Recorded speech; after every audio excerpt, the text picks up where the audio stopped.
Hoy vamos a ver un tema que tiene que ver con la preparación en santidad del pueblo de Dios para la venida del Señor y con el parecernos cada vez más al Señor, que es el plan de Dios para nuestra vida cristiana. No el de ser simples congregantes u oyentes, sino el de ser a la imagen y a la semejanza del Señor Jesucristo. El valor que vamos a ver hoy está en el capítulo 3 del Evangelio de Juan, versículos 28 al 30. Ya lo leemos, vamos a hacer unas consideraciones para empezar. Vamos a ver hoy un valor celestial que, como muchos otros, es contrario a algunos valores terrenales. Quiere decir que lo que el Señor nos enseña va en contravía con lo que el mundo nos ha enseñado. Entonces, ahí hay un choque a nivel intelectual y a nivel emocional. Tenemos que decidir qué escogemos. Si lo que el mundo nos enseñó, las costumbres que ya tenemos, las rutinas que hemos mantenido por tantos años y que no nos dan buenos resultados, o los valores que el Señor enseña en su palabra, que son fuente de paz y de esperanza, son garantía de vida eterna. Ese es el valor que vamos a ver hoy. Ya les digo cuál es el título. En el ambiente mundano, cada cual compite por tener muchas cosas. Eso lo vemos en nuestra propia vida antes de llegar a los pies del Señor, y lo seguimos viendo en muchos que están en el mundo, de nuestros vecinos, familiares, que compiten unos con otros, hermanos con hermanos, esposos con esposas, padres con hijos, amigos con amigos. Compiten por tener el mejor razonamiento, es decir, mi cerebro es espectacular y ve las cosas muy claramente, mejor que mi vecino. Compite por tener la posesión de la verdad. Cuando hay una discusión, son dos enfrentados, cada uno con su punto de vista y cada cual cree que tiene la razón. Eso pasa continuamente. Compiten por tener el control de las situaciones. Vemos a gerentes, mandatarios en todas partes, a todos niveles, tratando de llevar hasta la meta una serie de propuestas que se iniciaron al principio, y si no cumplen con esas metas, entonces están peligrando en sus puestos.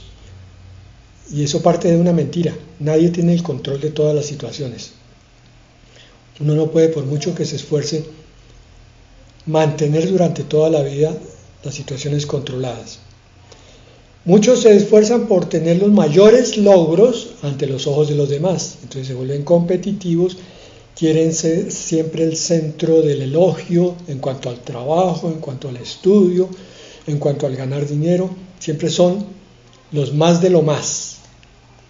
Compiten en el mundo por la mejor apariencia, muchísimos, y entonces hoy vemos una fiebre por las cirugías plásticas, de forma tal que cada persona, y ya incluso los hombres, tengan mejores proporciones en ciertas partes del cuerpo que el resto, no importa que eso valga millones.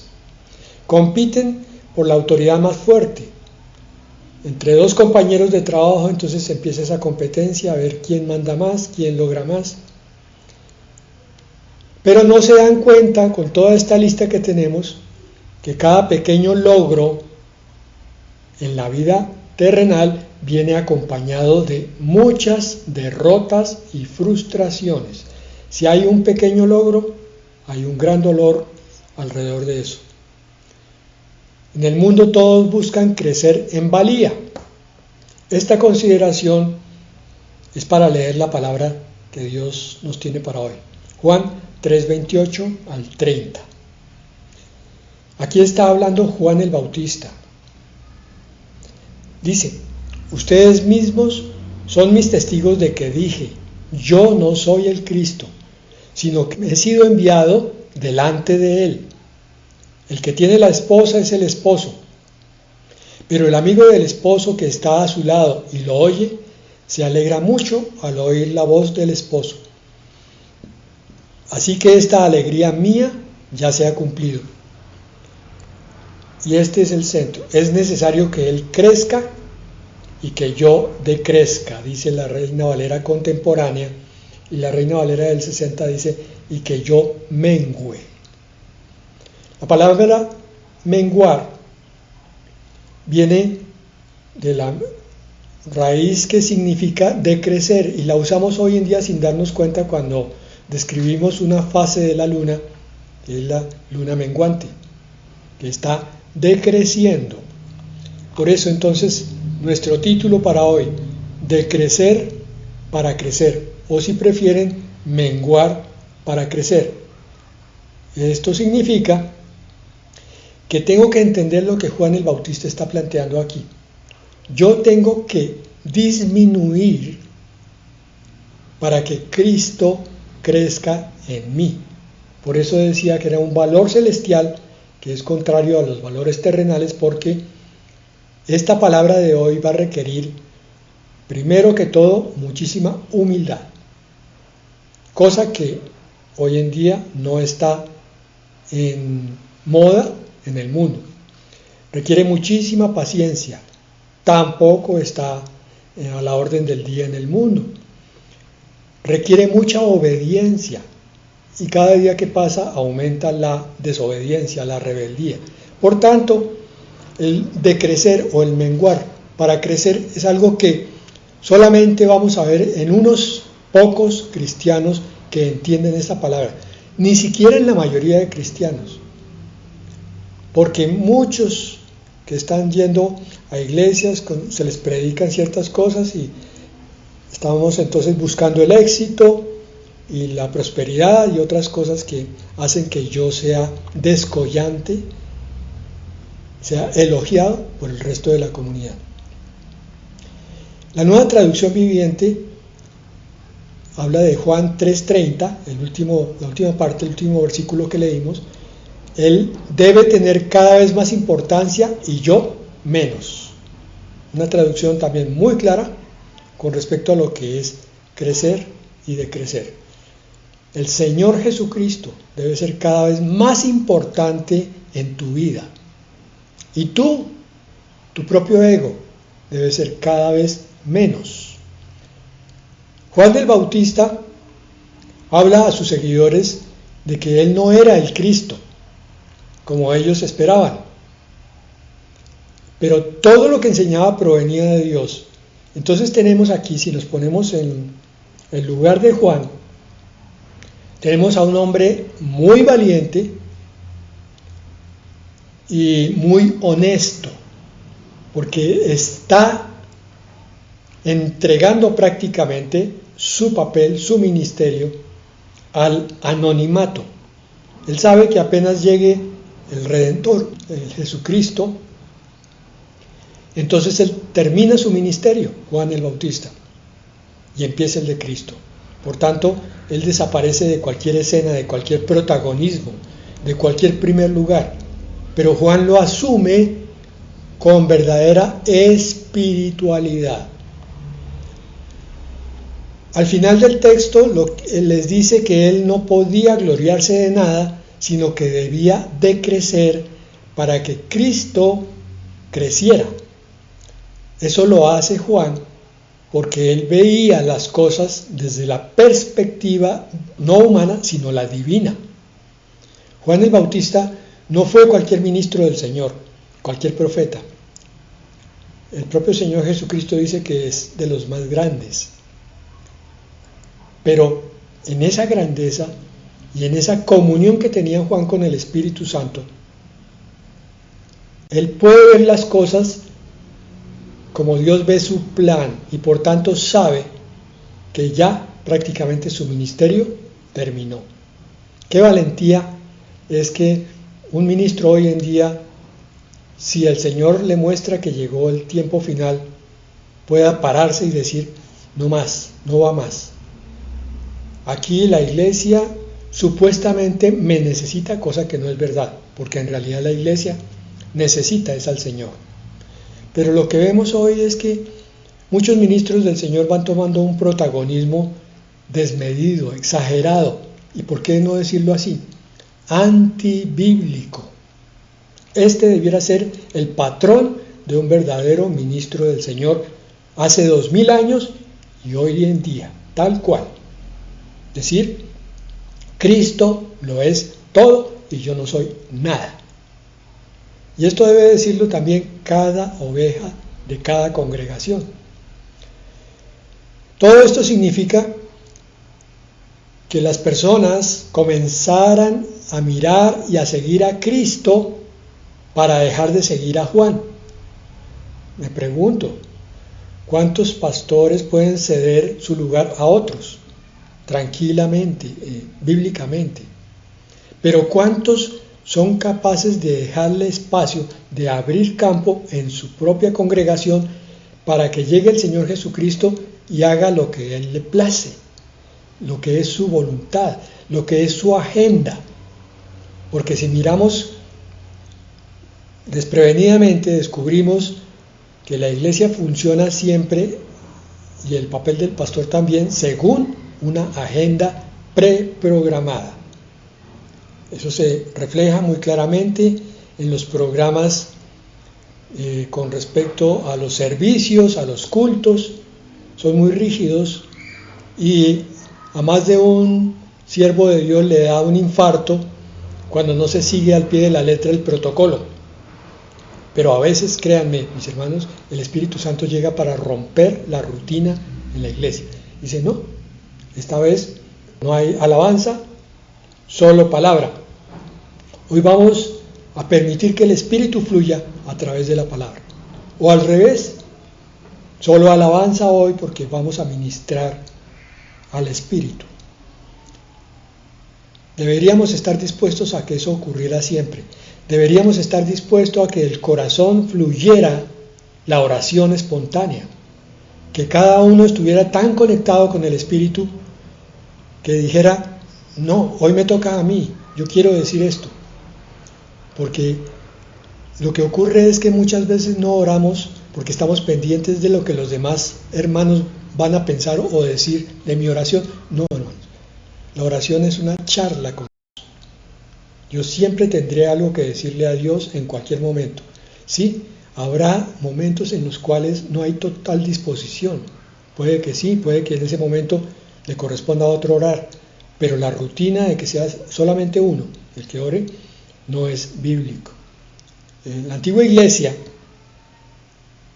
la iglesia apostólica, el papel pastoral no es como lo vemos hoy. Había miembros de la congregación que llevaban palabra y eran los que daban la predicación en ese momento y oraban por el resto de la congregación. Cualquiera se levantaba. El requisito que se cumplía allí es que todos en la iglesia apostólica estaban en comunión profunda con el Espíritu Santo.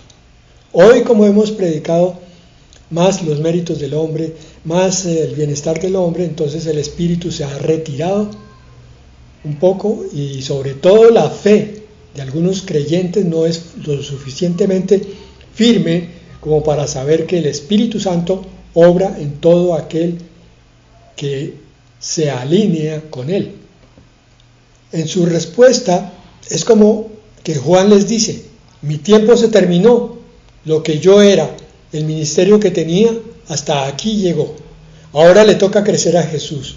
Este es el tiempo de él. Yo me hago a un lado. Aquellos que querían seguir siendo devotos de Juan el Bautista se quedaban sin el regalo de Dios y tendrían solo a alguien a quien admirar y un buen ejemplo. Pero en cambio, si conocían a Jesús y creían en él, recibirían el regalo de la vida eterna. Esto fue lo que entendió Juan y por eso se apartó. Sabía que el Señor venía a ministrar a una altura mucho mayor. Y esta es la crisis de la iglesia de hoy, que sigue a pastores y hasta los idolatra, porque no ha sido orientada a seguir a Jesucristo. Miren lo que dice la primera de Corintios 3:5, y lo dice el propio Pablo, Porque, ¿qué es Pablo y qué es Apolos? Servidores por medio de quienes habéis creído. Y eso según lo que a cada uno le dio el Señor. Aquí Pablo está asumiendo el mismo papel de Juan el Bautista. Y está diciendo, yo no soy nada. Yo apenas soy un comunicador del plan de Dios para tu vida, hermano. Así que mira al dueño del plan y no al comunicador. ¿Para qué sigues a Pablo? ¿Para qué sigues a Apolos? Sigue a Cristo. ¿Para qué sigues a un pastor y lo admiras? No que no lo respetes, yo no estoy hablando de eso, pero lo admiras a veces casi como si estuviera en un altar, y eso no debe ser así. Hoy en día los que queremos agradar a Dios debemos decir, es necesario que Él crezca, pero que yo mengüe. Pero ¿qué significa entonces menguar y decrecer? Y aquí entramos en la parte complicada y difícil. Aunque es sencillamente morir al yo. Pero digo complicada y difícil porque morir al yo tiene un costo, tiene un dolor para el ego. Es permitir que la naturaleza de Jesús crezca en nuestras vidas en vez de que sea nuestra propia naturaleza la que se vaya volviendo hipertrofiada a medida que va pasando los años, y entonces vemos que algunas personas mayores, afortunadamente no todas, se van volviendo neuróticas, obsesivas. Algo que le he pedido yo al Señor es que en mi ancianidad yo sea laxo, flexible, conforme a lo fue el Señor Jesucristo, para no juzgar rápido, para no creer que yo me las sé todas, para no imponer el tema cuando nadie quiere oír, pero que eso sí, cuando toque hablar de Cristo, hable con el Espíritu y no con mi ego, porque mi ego, mi interés, mi autoestima no importan, solo Dios y sus cosas. Lo vimos ayer, lo que era la sana doctrina, primero Dios y después las cosas de Dios. Filipenses 3, 8 al 9 dice, y aún más, ciertamente todas las cosas las considero pérdida por el privilegio de conocer a Cristo Jesús mi Señor. Por amor a Él he perdido todo esto y lo tengo por basura para ganar a Cristo y ser hallado en Él, no por tener mi propia justicia que se basa en la ley, sino la que se adquiere por medio de la fe en Cristo, la justicia que procede de Dios y se basa en la fe. Lo que Pablo está diciendo aquí más o menos es esto. Pablo se pone a mirar las cosas del mundo y se da cuenta que lo que el mundo trae y todas sus cosas solamente hipertrofian el ego, lo hacen crecer. Entonces levanta sus ojos de las cosas terrenales hacia el cielo y ve a Cristo. Y dice entonces que es lo único verdadero y valedero. Y todo lo demás se convierte en basura. De tal manera que al ser hallado por Él, le es quitada la justicia propia. ¿Cuál es la justicia propia? Cuando yo me justifico a mí mismo. Cuando yo creo que soy bueno. Porque sí, porque no he robado un banco y no he matado a nadie. Pero no me doy cuenta de los otros pecados que tengo. Sino que yo soy justificado por la justicia de Cristo en mí que se recibe por fe. Eso es lo que está diciendo Pablo. Y por eso es que también entre líneas está diciendo lo mismo que Juan el Bautista. Yo quiero menguar para que Cristo crezca cada vez más en mí. Cristo no está puesto para que tú recibas entonces todas las bendiciones como si fueras el señor y amo de la casa y él el sirviente o esclavo. Cristo no está puesto para que tú seas sanado de todas las enfermedades, porque por sus llagas hemos sido sanados, dice la palabra, pero no entendemos que hay cosas que tenemos que soportar. Cristo no está puesto para que entonces tú no tengas ni una sola prueba, porque entonces reniegas de Él cuando viene alguna dificultad. Señor, ¿y tú por qué no me ayudaste? Sino que Él es el que te fortalece en medio de la prueba, así como la tempestad en el mar de Galilea. Se levanta y la calma, si a Él le place, y tú lo miras y lo glorificas, y creces en Él. En otras palabras, lo que Juan nos dice es, ni tú ni yo somos los importantes en esta historia, el importante es Jesús. Colosenses 1:18 dice, Él, refiriéndose a Jesús, es la cabeza del cuerpo que es la iglesia. La iglesia es el cuerpo de Cristo, no es la iglesia XX o YY. Esa iglesia XX y la YY son parte del cuerpo de Cristo. La cabeza es Cristo. El pastor es apenas instrumento. Perdón que te lo repita. Él es el principio, hablando de Cristo, el primogénito de entre los muertos, para que en todo tenga el primer lugar. Muy claro. Lo decíamos ayer y hoy la palabra vuelve a decirnos lo mismo. En todo, Cristo en primer lugar. Cuando Él ocupa ese lugar, todo lo demás en tu vida se acomoda debidamente. Cuando tu trabajo pasó a otro lugar distinto, cuando tu atracción fatal, cualquiera que sea el sentimiento, a dinero, al licor, a lo que sea, pasó a segundo, tercero, cuarto o décimo todavía mejor lugar, entonces Cristo empieza a ordenar todas las cosas. Pastor, llevo 5 años con el Señor y todavía mi hogar no se mejora. Hermano, tanto usted como su pareja tienen a Cristo en primer lugar. Van a culto para darle la gloria a Él. Oran ustedes en común el uno con el otro para que Cristo esté allí presente en el altar del hogar. Enseñan a sus hijos a que Cristo es el dueño y señor de sus vidas. Entonces me extraña que pasen 5 años. Vamos a investigar a fondo qué es lo que pudiera estar pasando. Porque de otra manera, si es que Cristo no está en primer lugar, esa es la explicación de por qué tus cosas no han mejorado. Te lo digo, hermano, no como juicio, te lo digo por experiencia propia.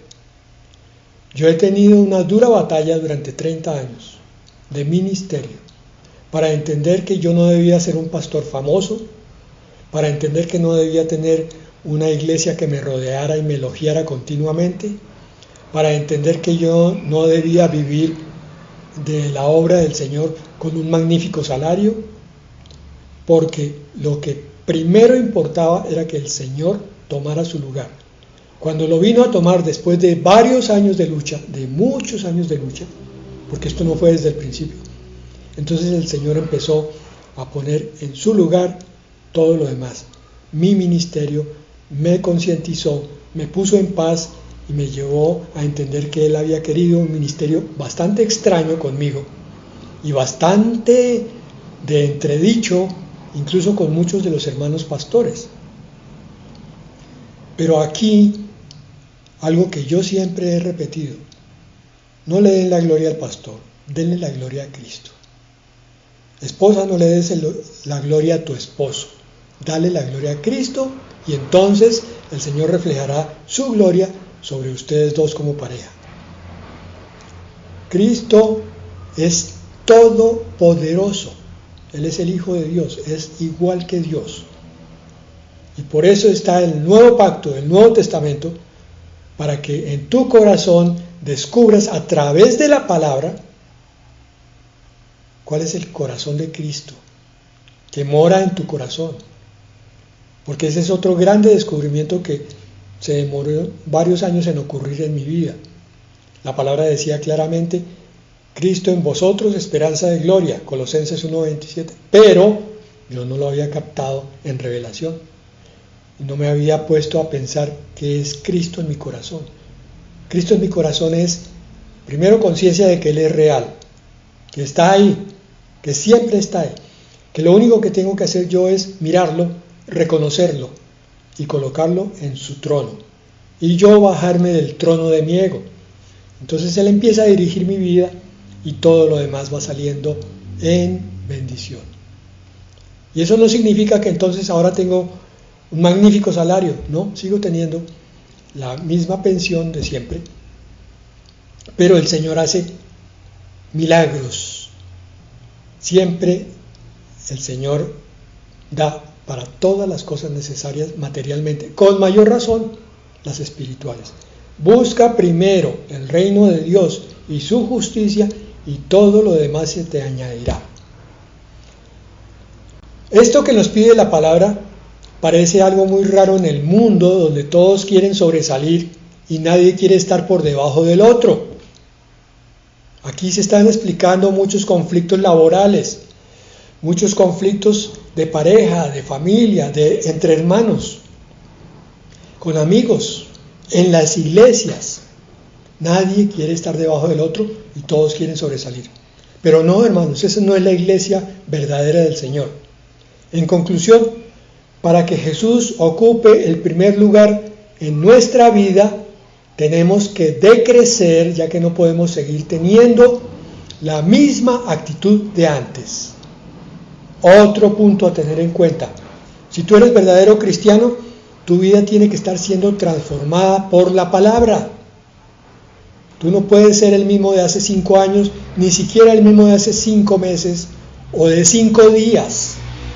5 días es un tiempo largo como para que ya debiera haber crecido el perdón, la tolerancia, el amor, la paciencia. En 5 días, con mayor razón en 5 meses y en 5 años. Es importante decrecer de lo que somos en nuestro carácter, en nuestras actitudes, en nuestro comportamiento, en nuestra forma de pensar, en nuestra forma de sentir, porque todo eso tiene que ser acomodado a la forma de Cristo. Todo aquello que no esté de acuerdo a lo que Dios dice en la palabra, tenemos que mirarlo, detectarlo y hacerlo decrecer. Y por último, quitarlo de nuestra vida. Cada vez que se te predica algo, que se me predica algo, yo tengo que mirarme al espejo. Señor, ¿qué me estás diciendo hoy? Hoy entiendo, Señor, esto no va más. Esto significará que nuestras decisiones, nuestros pensamientos, sentimientos, deseos, todo eso debe achicarse para que sea la voluntad de Dios la que gobierne cada paso que damos. Poner a Jesús en el centro de nuestra vida personal, por encima de lo que queremos, es la señal más evidente de que hemos entendido este mensaje y de que hemos madurado. Jesús en el centro de tu vida personal. Es necesario que Él crezca y que yo mengüe. Es un versículo que debemos subrayar en nuestras Biblias y debemos tallar en nuestro corazón. Este de crecer para que Él crezca depende solo de ti, y es una decisión que la debes tomar todos los días. Es más, debes tomarla ya, si eres hijo de Dios. Terminamos con Isaías 53:12. Por tanto, aquí habla el Padre, está hablando del Hijo, yo le daré parte con los grandes, y con los poderosos repartirá el botín, por cuanto derramó su vida hasta la muerte, y fue contado con los pecadores, pues llevó él mismo el pecado de muchos, y oró por los transgresores. Es el Salvador, el Hijo de Dios, tu Redentor personal, aquel al que tú debes mirar, y si lo estás mirando correctamente, vas a caer postrado de rodillas, diciéndole que quieres menguar, porque Él es grande, grandísimo. Amén y amén.